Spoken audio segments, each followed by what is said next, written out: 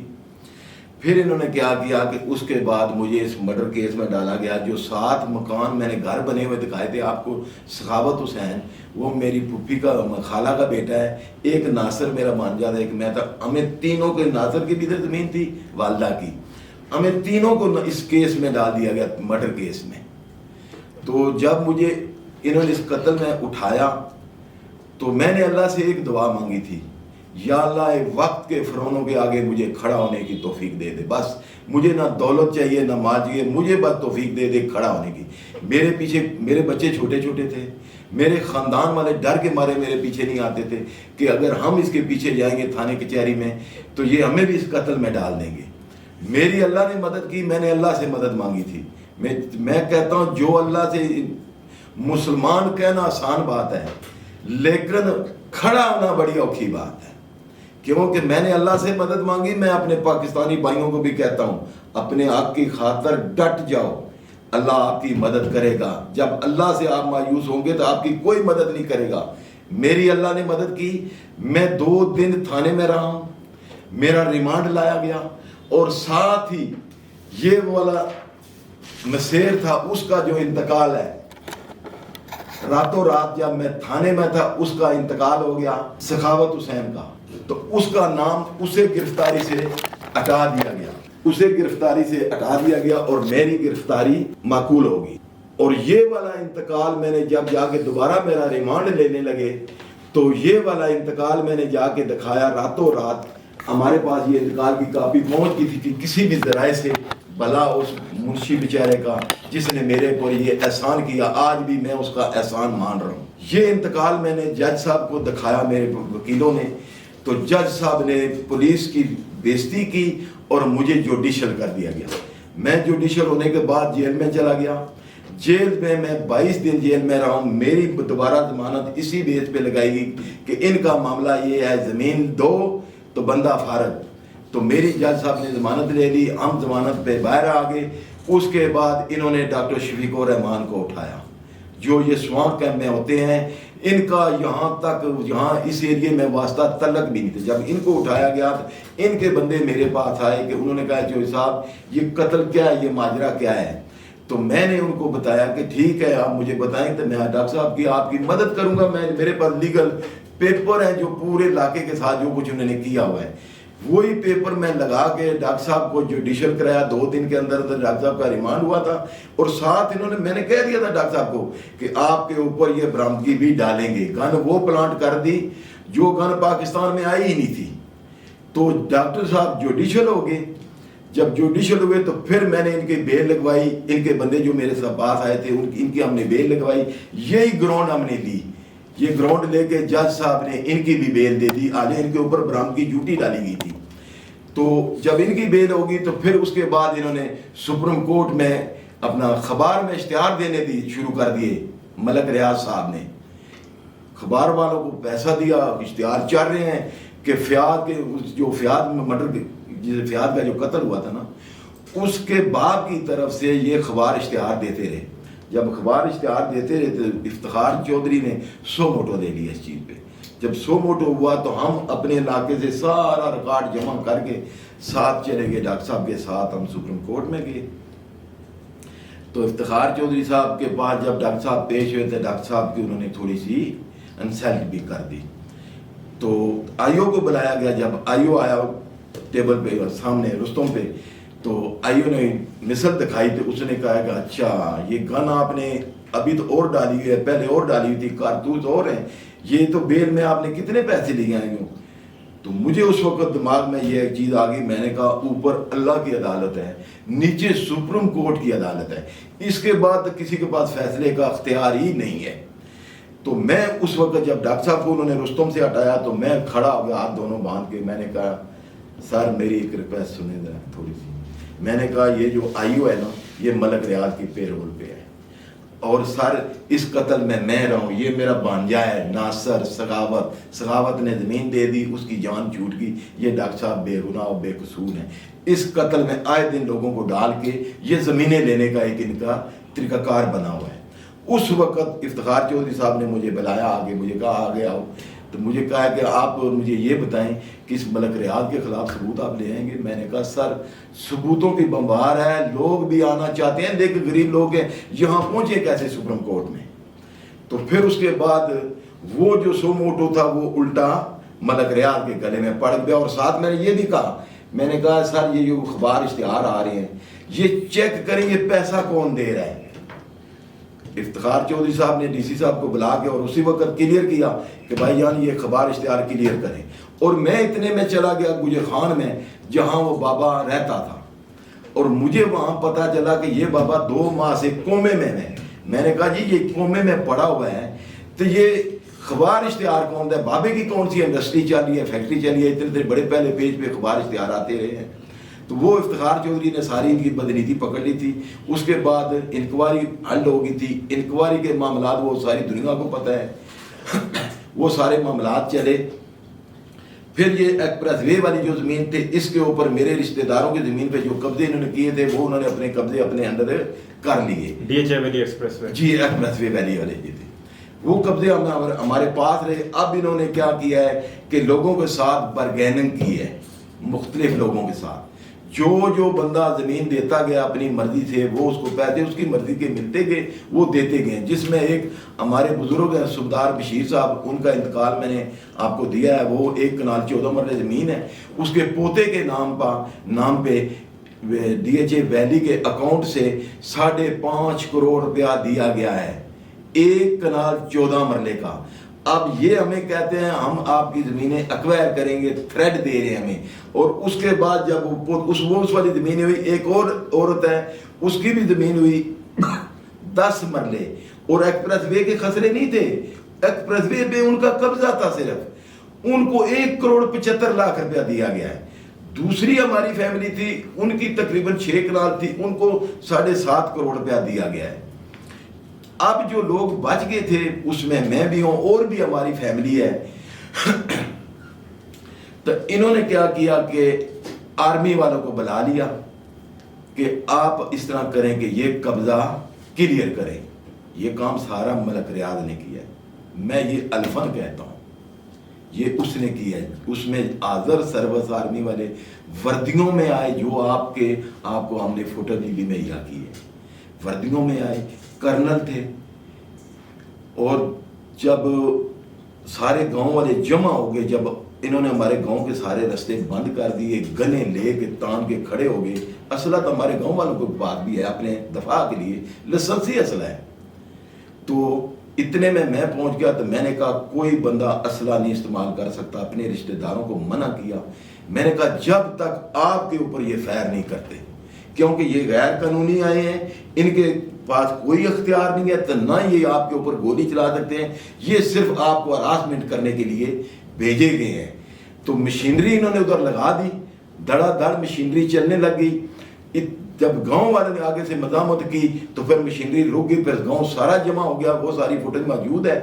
پھر انہوں نے منتیں ترلے شروع کر دیے ہمارے گاؤں والوں کے سارے کے، جو آدر سروس کرنل تھے، فوجی تھے، انہوں نے منتیں کی، اس میں بھی ادھر شامل تھا۔ اتنے میں پھر گاؤں والوں کو کہا کہ ہم آپ کے ساتھ بیٹھ کے نیگوگیش کریں گے، بیٹھیں گے، آپ کی زمینیں جو آپ کے رائٹ بنے گے، جو آپ کہیں گے ہم وہ دیں گے۔ ان کو جو آئے تھے انہوں نے ٹرک کی بتی کے پیچھے لگا دیا۔ دوسرے دن جنرل صاحب آ گئے، جنرل نوید صفدر صاحب، وہ آ کے ادھر جو ہوٹل بنا ہوا ہے اس ہوٹل میں آ کے بیٹھے ہیں، وہاں کی بھی ہمارے پاس فوٹوز موجود ہے۔ وہ آ کے ہمیں کہنے لگے کہ یہ دیکھیں جی یہ شہداء کے لیے پروجیکٹ ہے، تو آپ اس طرح رکاوٹ نہ بنے، ہم تو آپ یہ زمینیں دے دیں۔ میں نے ان سے یہ کہا کہ سر مجھے یہ بتائیں، زمینیں تو ہم دینے کے لیے تیار ہیں، شہداء کے لیے ہماری جان بھی حاضر ہے، کیونکہ شہداء ہمارے خون میں سے ہیں، ہمارے مسلمان بھائی ہیں، ہم مسلمان ہیں، ہمارے بچے آرمی میں ہیں، ہماری ان کے لیے جان بھی حاضر ہے شہداء کے لیے۔ لیکن شہداء کو انہوں نے دیا کہ آج دن تک جتنے عرصے سے ایگریمنٹ ہوا ہے شہداء کو ملا کیا ہے؟ شہداء کا ایک بارڈر پہ بیٹا شہید ہوا اور 3 لاکھ روپیہ کہہ رہے ہیں کہ ہم دے رہے ہیں شہداء کو ادھر ویلی پلاٹ کے لیے، اور 3 لاکھ بیوہ دے زمین، وہ اوڑیوں پوڑیوں نام پہ ملک ریاض نے ان کو اربوں میں ٹھوک دی، اور خود پیسہ نکال کے فیس 8 بنا لیا، بیریا انکلیو بنا لیا، اب کراچی بنا رہا ہے. جو کراچی کا حال ہو رہا ہے وہ دیکھ رہے ہیں آپ، کراچی میں بھی ساری سرکاری زمینیں اتنے ہڑپ کر لی ہیں. پھر ہم ادھر بیٹھے رہے، انہوں نے کہا جی ہم ملک ریاض کو ڈنڈا دیں گے، نواز کھوکھر کو ڈنڈا دیں گے، سائیں فضل انعام کو جو ان کے ساتھ کام کر رہے ہیں ملک ریاض کے ساتھ، ہم سائیں انعام کو ڈنڈا دیں گے. یہ جو جنرل نوید صفدر کے یہ ہمارے سامنے بیان ہے جو ہماری فیملی ساری بیٹھی ہوئی تھی.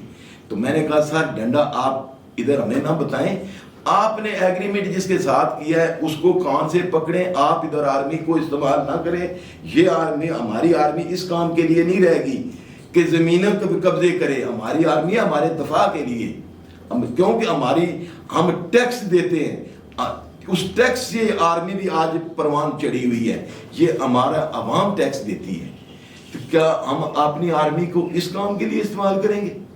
یہ سراسر غلط ہے. میں جنرل باجوہ صاحب کے آگے ہاتھ جوڑ کے کہتا ہوں، جو آرمی کے ساتھ یہ لوگ کرا رہے ہیں نا، جو کر رہے ہیں، پھر کہتے ہیں جی آرمی کو بدنام نہ کرو. دیکھو لفظ آرمی کا آتا ہے، اس میں چند لوگ ہوتے ہیں جو آرمی کے اندر بھی جو آرمی کو بدنام کر رہے ہیں.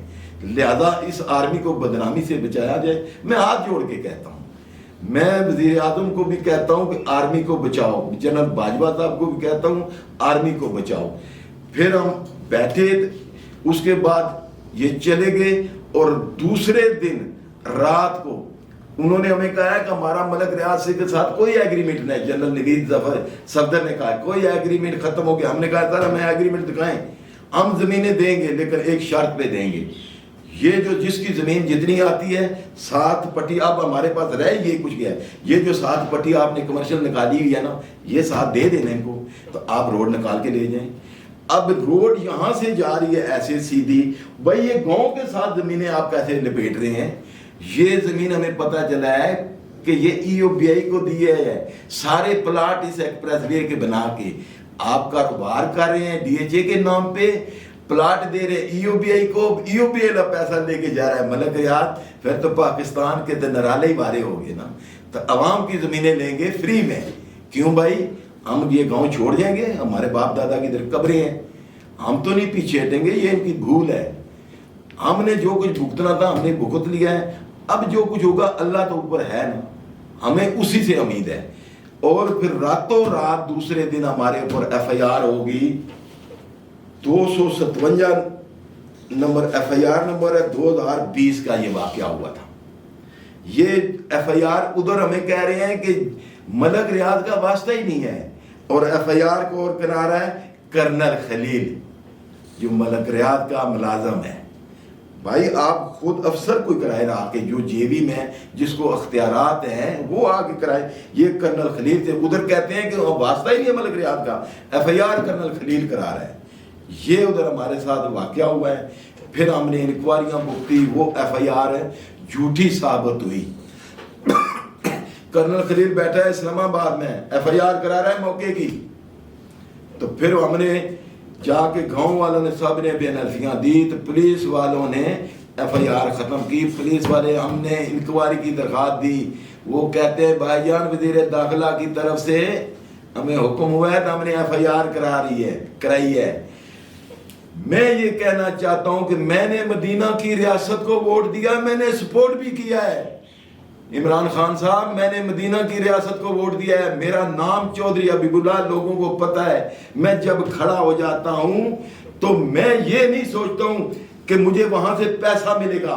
لا الہ الا اللہ محمد رسول اللہ، مجھے کعبے کی قسم ہے میں نے مدینہ کی ریاست کو ووٹ دیا ہے کہ میرا ملک بہتر ہوگا، میری آرمی بہتر ہوگی، شہداء کو کچھ ملے گا. لیکن اس ملک کے ساتھ سارا کھلواڑ ہو رہا ہے. بس میں اتنا کہنا چاہتا ہوں. جی ناظرین، آپ نے تفصیل کے ساتھ چودھری حبیب اللہ کی باتیں سنی اور درد دل جو وہ رکھتے ہیں آرمی کے لیے بھی، اور ان کو افسوس اور دکھ ہوتا ہے کہ کس طرح چند لوگ وردی پہن کر ایک ادارے کو بدنام کرتے ہیں جو ادارہ سب کے لیے قابل احترام بھی ہے اور سب کا فخر بھی ہے. لیکن بدقسمتی سے کچھ افسران ایسے ہیں، کچھ اہلکار ایسے ہیں کہ جو اس کا نام بدنام کرتے ہیں، مافیا کے ساتھ مل جاتے ہیں اور خود ایسا لگتا ہے کہ جیسے وہ مافیا کے لیے کام کر رہے ہوں بلکہ آرمی کے لیے کام نہ کر رہے ہوں. تو یہ باتیں ہیں جو عدالتوں نے ابھی دیکھنی ہیں. اور چودھری حبیب اللہ صرف اپنی کہانی جو بتا رہے تھے اس کا مقصد صرف قطعاً یہ نہیں ہے کہ وہ اپنے لیے یہ انصاف کے متلاشی ہیں، بلکہ انہیں تو ان کے بقول ملک ریاض خود نوکری کی بھی اور بڑی خاص نوکری کی بھی فرمائش کر چکا ہے، ان کو لیٹر بھی دے چکا ہے اور کوشش کر چکا ہے کہ وہ کسی طریقے سے ان کے لیے کام کرتے رہیں. انہوں نے یہ سب آفرز ٹھکرائی ہیں اور اب وہ آواز بن گئے ہیں اپنے علاقے کے ان غریبوں کی، ان بیواؤں کی جن کے ساتھ ڈی ایچ اے اور ملک ریاض مل کر کوشش کر رہے ہیں کہ ان کی زمینوں کو ہتھیایا جا سکے.